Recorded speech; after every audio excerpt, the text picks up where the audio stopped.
All right. Good morning, everyone. My name is Sean Waldman with SecureCyber, and we have got an emergency update for you. The war with Iran has begun. And if many of you are wondering why in the world are you on YouTube talking about the war in Iran from a cyber perspective, well, that's pretty simple. We know that 100% of the time that there is a cybersecurity undertone to any war that the U.S. is involved in. We've tracked this back since Ukraine. We follow this all the way into the multiple wars with Israel, and we've got a great outline for you today. So just sit tight, grab some coffee. We've had to rush this through. I've been up since around 7 getting the show together.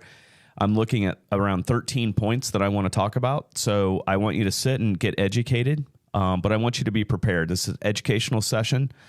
And there's a lot to go over. So let's go ahead and get started. First and foremost, just some hygiene items. Number one, there is a chat. Please participate. If you have a question, ask it. This is the opportunity. I have a lot of experts that are also available. So if you ask something that we don't know, we're going to find the answer for you. Number two, like and share this. That will trigger the algorithm. This is an opportunity to educate a mass amount of people on how to protect themselves from a nation-state threat. This isn't domestic terrorism. This is international global terrorism. And we are at the very beginnings of this war. It started around 2 a.m. Eastern, which would have been 5, 6, 7, 8, 9 a.m. In Israel time. They're 7 hours ahead of us. So, like, subscribe, share, and then participate in the chat if you've got questions. I'm watching. Producer Micah is watching as well. I know my staff is logged in. So let's get started. So what does this mean? What do you do? How do I protect myself? What's going on? What happens? Number one, don't assume that you're not a target. I think that's the most critical. That's the worst decision you can possibly make. I don't care if you're Joe's Sweeper Shop, if you're a wastewater plant, a local government, a hospital. It doesn't matter. When this gets down to it, what we've seen with Iran, and specifically the Iranian Republican Guard, the IRGC, they will launch specific cyber attacks to utilities inside the United States. That is for certain. This is also really weird timing, too, because yesterday, was it yesterday? It was yesterday. I was on a 2-hour briefing that had nothing to do with this, or maybe it did. Now, seeing things in the future or in the past. I was on a briefing with FBI, US EPA about the continuing cyber attacks to U.S. water and wastewater utilities inside the U.S. So I have all of that information as well. Still need to get through all of that, but we're going to cover a lot of that today. So don't be afraid. If you're listening to this and you're like, I'm not a water and wastewater utility, so I'm going to turn it off. Don't. This is for everyone, anyone. Please stay tuned. Let's talk. But don't assume that you're not going to be a target based on whatever you do or wherever you're at. All right, let's get into the very specific things that you need to do to protect yourself. What do you need to do? You're a business owner. You're an IT person. You're with the board of directors. I don't care what position you're in.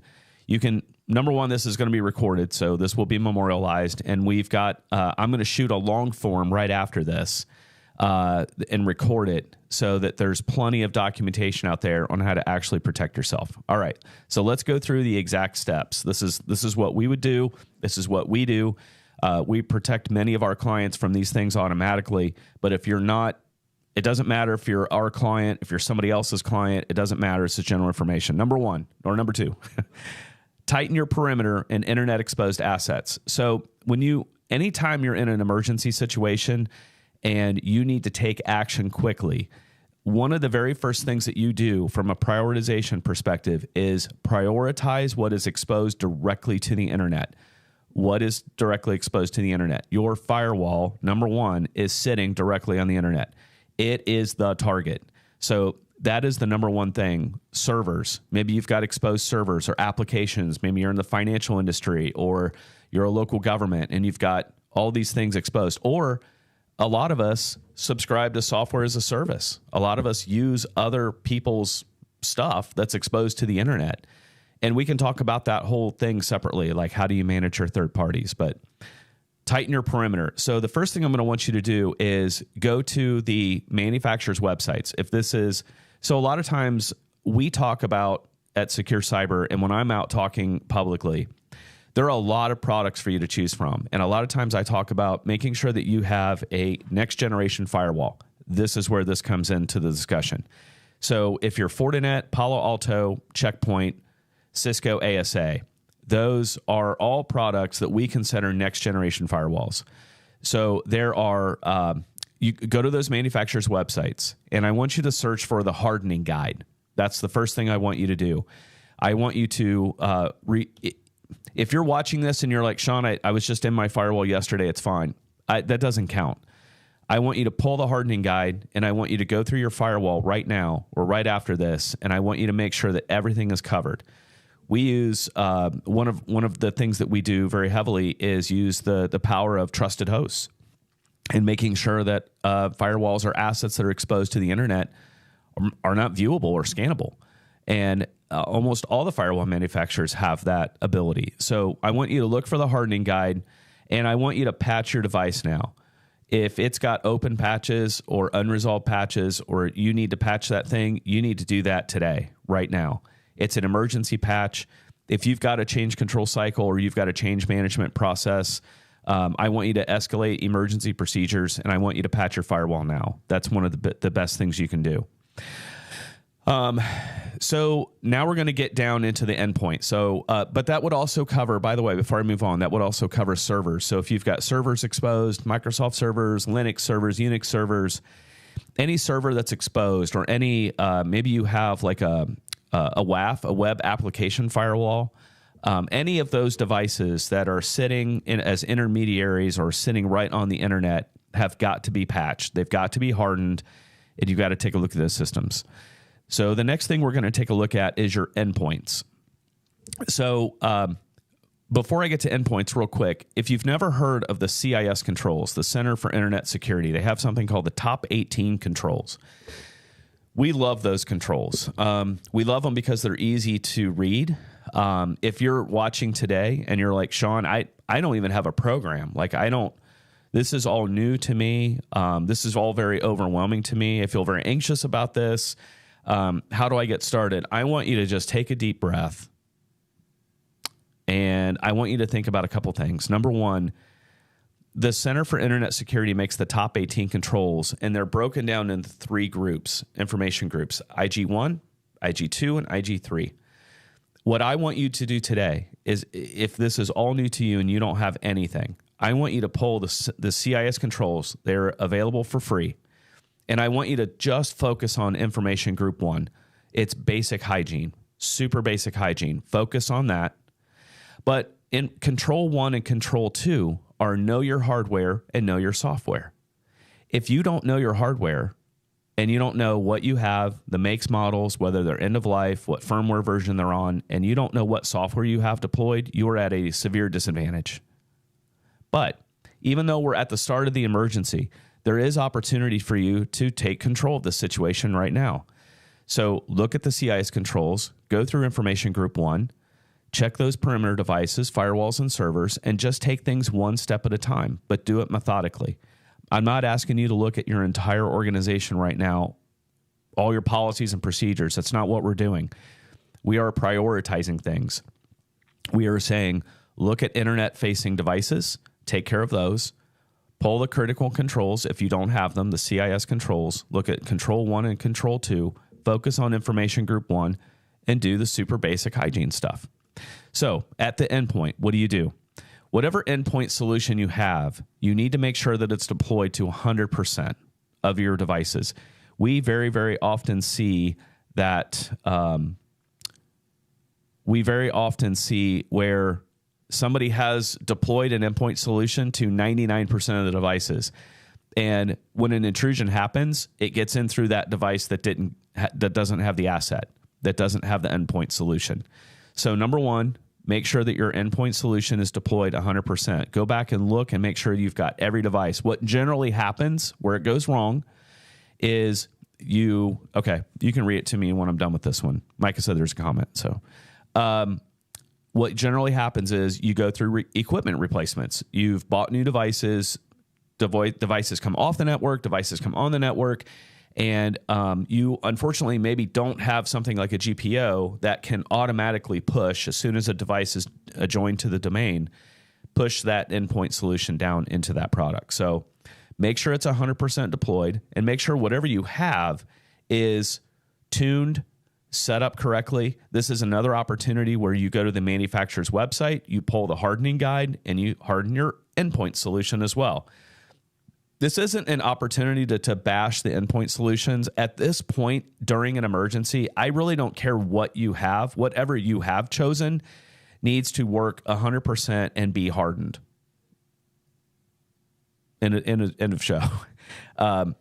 So if you can get to an EDR solution, a true endpoint detection and response, like a 40 EDR or a CrowdStrike or a SentinelOne, those are the purebred EDRs that are out there.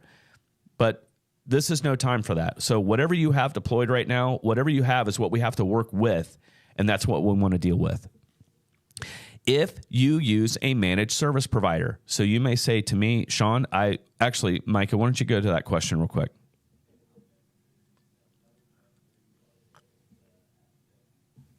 Really the true patch. Scan the download before installing. Repeat that again, because I think I had you muted. Oh, okay.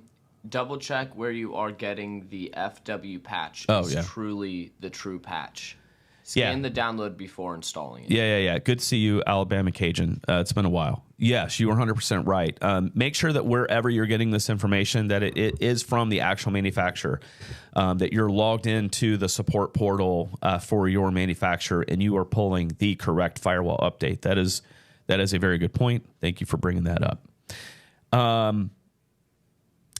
If you outsource IT, so if you're like, hey, I'm in a situation where I'm outsourcing to my managed service provider, what do? One of the first things that's usually of threat to an organization that outsources is something called an RMM, Remote Management and Monitoring Tool. This is something like Kaseya or Ninja One or Manage Endpoint, something along those lines. So what you need to do is you need to reach out to your managed service provider, and you need to say, hey, I need you to make sure that multi-factor authentication is installed and enforced on all of your technician logins into my network, into the tool that you have visibility into my entire organization. I need you to make sure that the account list that you have is valid. So meaning that the people that are in the login list to log into your environment are actual employees of that organization. Sometimes we've seen where multi-factor isn't enforced on all the users for whatever reason. And we've also seen where maybe the managed service provider has had employee churn, and they haven't went in and deleted all of those accounts. While we're on that topic of Active Directory or accounts in your environment, this is an opportunity for you to check all of those systems. Check all of your systems and make sure that the user list that you have are active users. This means Active Directory, which is like the white pages for login into a network. This is any SaaS applications that you have. Maybe you have a big ERP system. ERP is Enterprise Resource Planning. Salesforce, CRMs, all those are going to be targets. Make sure that you have all of that covered, and you've got only active users, and that's being enforced. So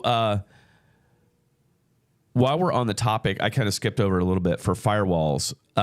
There are opportunities inside firewalls, and again, I'm speaking about next generation firewalls, for you to make sure that you have some extra security features turned on and enabled.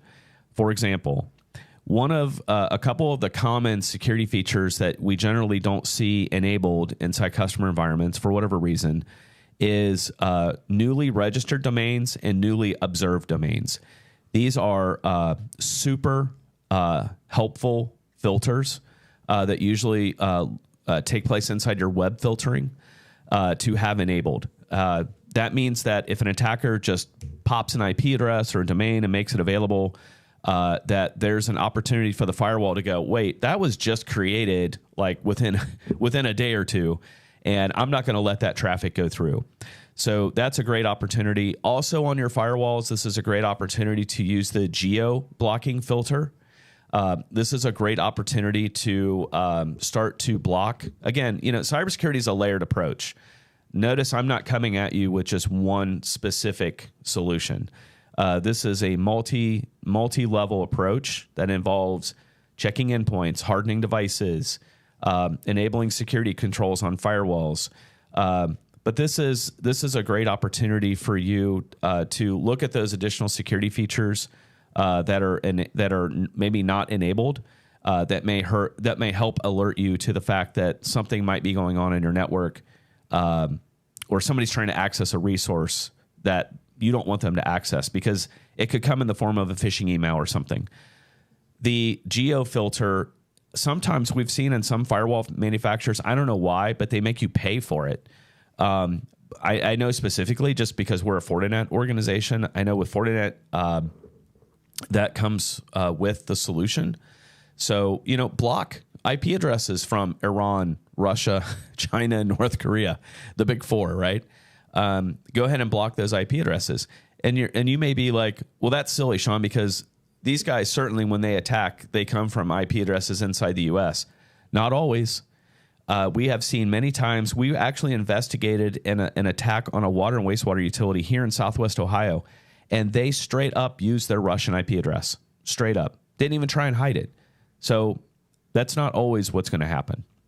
All right, let's talk about email. Let's talk about Microsoft. And again, hey, if you're on this, please like and subscribe and share this, but get in and ask questions. If you have questions, Alabama Cajun was in there asking questions. If you've got things I'm not covering that you want to cover, please bring it up. I put this together out of my head. ChatGPT did not touch this. These are just things that I've personally experienced over I've been in this business for 11 years in cyber, and we have a lot of institutional knowledge here. So if there's something I didn't cover, please tell me. Let's cover Microsoft 365 and Google Workspace, because those two solutions are considered exposed to the internet. If one of the huge, I just talked about this yesterday. I spoke at an event down in Sharonville and to a bunch of local government leaders. And I think one of the biggest mistakes people make is assuming that their Microsoft 365 and Google Workspace is secure. I think they're making a mistake in assuming that Microsoft and Google are securing their environments for them, and they are not. So when we talk about SaaS applications, software as a service, that's like Salesforce, Microsoft 365, any like cloud-based service that you have, those services are up to you to secure. So let me repeat. If you have Microsoft 365 and you have Google Workspace, it is up to you to make sure that those assets are secure. So one of the things you can do, first of all, is make sure that multi-factor authentication is enforced across your entire environment, not turned off to an executive that didn't want it on. I have to abide by all the security controls that my organization puts in. Even though I own the company, I still have to abide. So make sure that Microsoft or multi-factor authentication is enforced on both of those assets, whichever one you have. There are opportunities, depending on your license level, to do things like conditional controls and making sure that your email system is only communicating with valid and secure email servers. There's geo-blocking that you can do inside the Microsoft system. Specifically talking about Microsoft 365, there is a section called SecureScore. So if you're an owner, a CEO, a board member, and you don't have any idea what I'm talking about, one of the things that you can ask your IT folks is you can say, what is our secure score? What is it? Is it low? Do we have opportunity to secure our environment? Microsoft changes that platform so often, it's very hard to keep track of all the different security features that you can enable. So just take a look at those platforms. Make sure that you're educating your users. Users should be educated right now to be very, very vigilant of emails that are coming in. Phishing attacks are going to be one of the number one tactics. They're going to see things like emails that say, hey, take a look at live war pictures, or, take a look at this explosion happening in real time. And they're going to want to direct them to links that you don't want them to go to, because they're likely malware links. They're links to infect your network. So threat actors will 100% take advantage of things like hurricanes and natural disasters, and they will also take advantage of war. So if you're over those systems, please send an email today and say, be extremely, extremely cautious about emails that you receive and that you click on. Because what is the control, the sub-control? Well, if they were to get an email and if they were to get something to click on, the things that we've talked about up in the list are the things that are going to save you. So properly maintained and hardened firewalls, all the checks to make sure that you've got the additional security features like newly open domains and those types of things. Those are all the sub-controls that will help you in the event that something does get through and a user clicks on something. Got another comment. Yeah, go ahead.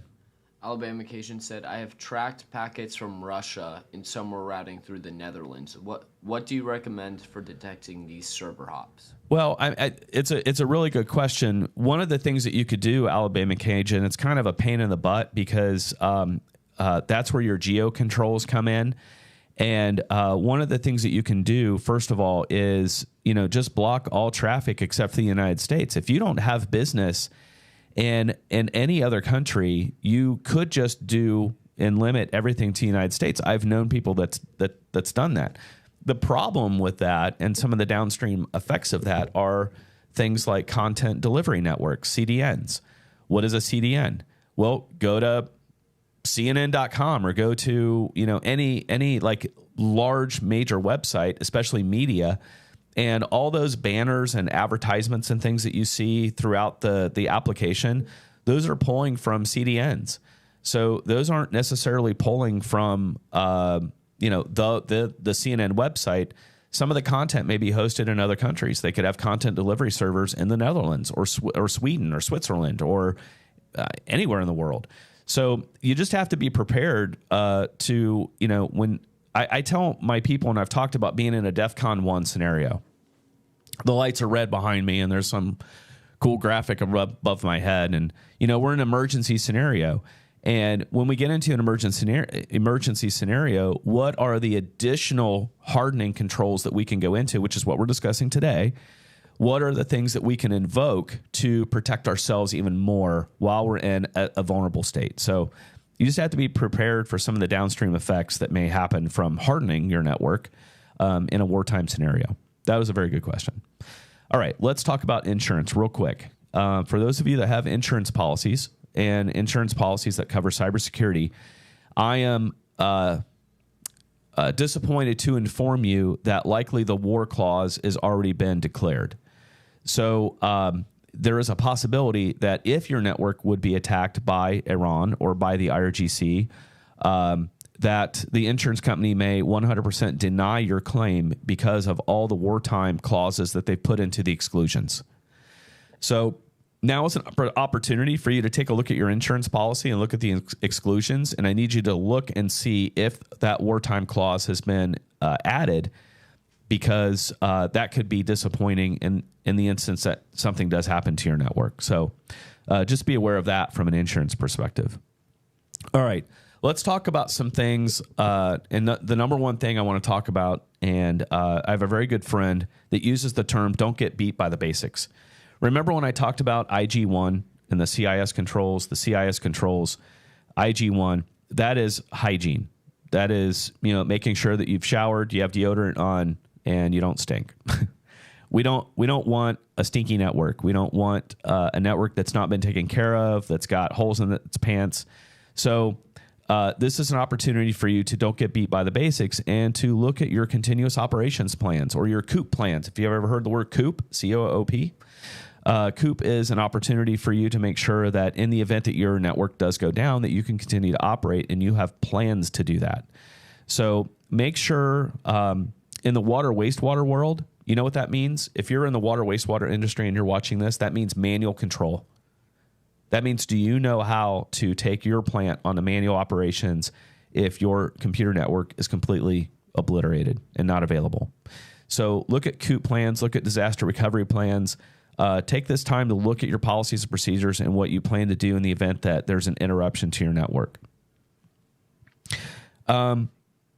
This is also a situation. This isn't a situation where you 100% focus on Iran. So to kind of Alabama Cajun's comment, you do not focus on Iran specifically, because what can be happening under behind the scenes, under the covers, is that Iran is working with other organizations in order to launch attacks. It might be Russia, North Korea, or China. They might be communicating with them and saying, hey, we're a little busy with Warnet right now, so can you launch an attack on X, Y, and Z? From a threat perspective, guys, China is the threat. China is 100% and always has been the number one threat. So I don't want you to get 100% focused on looking for Iran in logs, looking for IPs that exist in Iran. If you get focused too far on that, you will miss some of the other things that can be happening around that. So don't get focused on that too heavily. So I do want to talk about the briefing that I had with water and wastewater. And this is valid if you're a citizen in the United States and you're watching this and you're like, hey, I thought our water and wastewater industry was pretty secure. It is not. The individual plants do what they can to comply and be secure.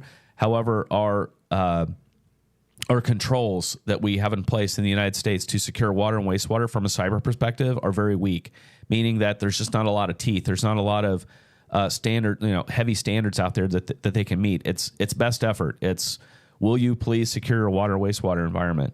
So if there's one thing, I talked about it here real recently, if you're a city manager, if you're an operator, please make sure that your people can operate your plant in a manual operations. That's probably one of the biggest things. Make sure that your folks are up to speed on what this looks like. I run a nonprofit, and I have designed a 2-day course that educates operators, not IT people, educates operators, the people at the plant, and teaches them how to secure the plant, what to look for. If they're sitting in front of the control system and their mouse starts moving, what to do and how to drill for that. So what we have seen in the past with when we took out Soleimani, it was years ago, but when we took out Soleimani, Iran responded and attacked all the water and waste, not all of them. They attacked many water and wastewater plants in the United States that were using Iranian equipment, or I'm sorry, Israeli equipment. So they attacked water and wastewater plants that had Israel equipment. One of the first things we ran into was when we stopped what we were doing and we tried to go help these water and wastewater operators, we would walk in the door and say, where's all your Israeli equipment? And they looked at us and said, we have no idea where this stuff is manufactured. I don't know how we would know if it was Israeli or not. So that's one of the big things that you need. And go back up to Control 1 and Control 2. What did I say? Know your hardware, know your software. This is a huge opportunity for you to go into your plants, take out a pencil and paper, and just start notating, like, what do you have? And then start researching, where did it come from? Where was it manufactured? And specifically, what is exposed directly to the internet? Do you have any components of your water and wastewater system? And that includes using things like TeamViewer and AnyDesk and all these I don't know, what I consider awful programs that allow people from the outside to access your control system. And, look at what exposures you have, and you need to look at where stuff is manufactured, especially in a case like this. So, and then, I have written down here, if there's any other questions, please ask them, because we're getting to the end of the stream here. What are we doing? What does SecureCyber do to monitor what is going on? I can tell you what I use. I use something like X has something that used to be called TweetDeck, and that's what I'm using. I'm using TweetDeck. X is it's called X Pro. X is a great resource for real-time intelligence. It's also very dangerous if you don't know how to operate a product like that and know how to tell what's good information and what's misinformation or disinformation.